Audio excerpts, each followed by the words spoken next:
Salut mon ami, nous allons maintenant prendre le troisième et le dernier exemple pour l'instant en ce qui concerne cette notion de récurrence.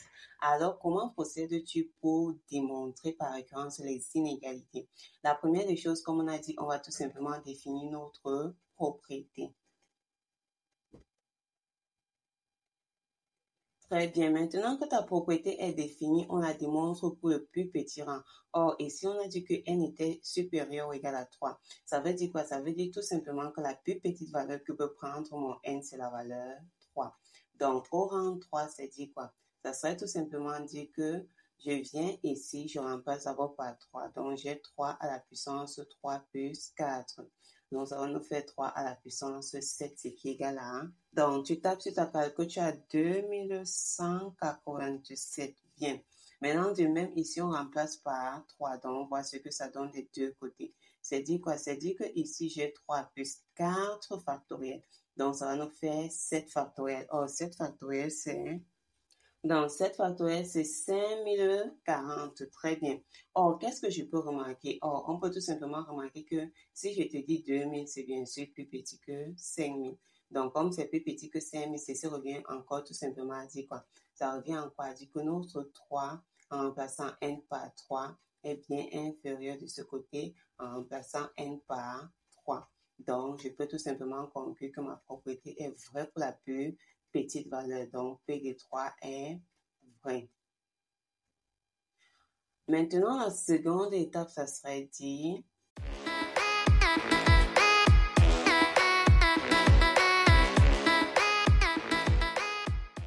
Très bien. Maintenant, pour la seconde étape, on suppose que la propriété est vraie pour n supérieur ou égal à 3. Donc, à préciser ici, ne dites jamais pour tout n, parce que si vous dites déjà pour tout n, ça veut dire que tu n'as même plus besoin de mon cours à la prochaine étape parce que c'est déjà pour tout n.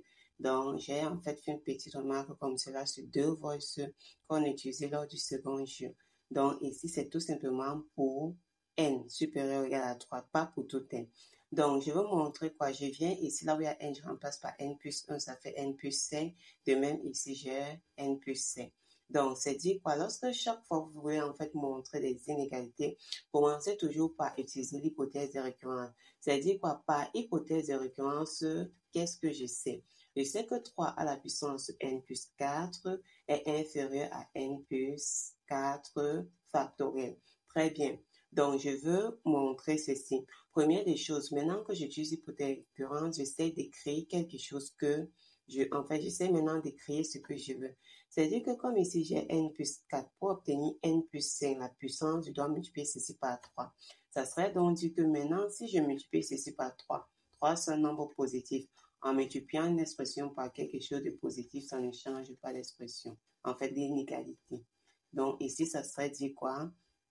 Ça serait dit que j'ai déjà 3 à la puissance n plus 5 inférieur à 3 factoriel, n plus 4 factoriel.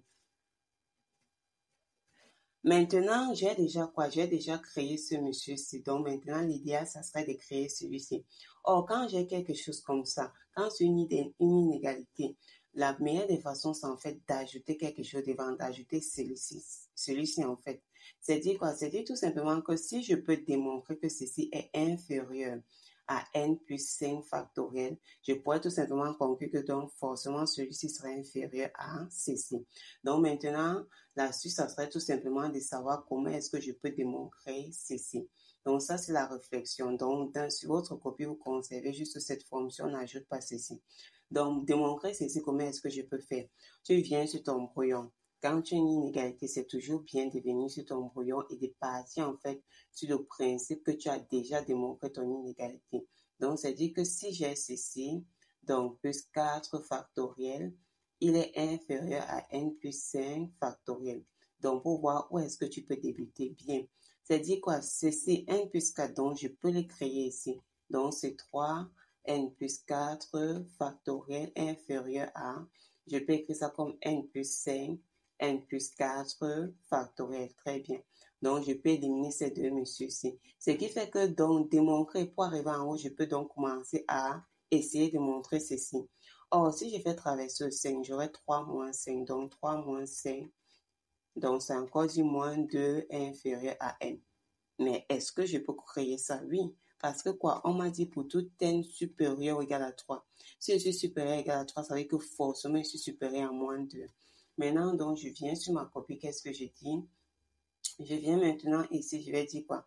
Je vais tout simplement dire que pour tout n supérieur ou égal à 3, je peux bien dire quoi?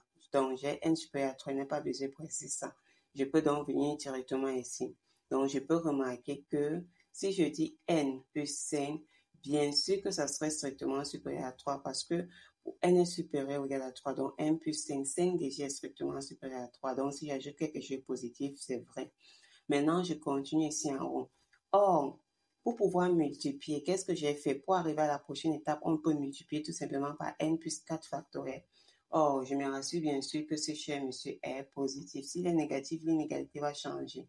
Donc, je précise ceci pour dire que ça va faire quoi? Ça va faire que notre n plus 5 facteur de n plus 4 factoriel serait donc supérieur à 3 facteurs de n plus 4 factoriel. Très bien. Maintenant, donc, c'est quoi? Je peux donc venir ici. Donc, je passe d'ici à ici. Donc, ça serait tout simplement remarquer que ce cher monsieur, c'est encore n plus 5 factoriel, tandis que celui-ci, c'est encore notre n plus 4.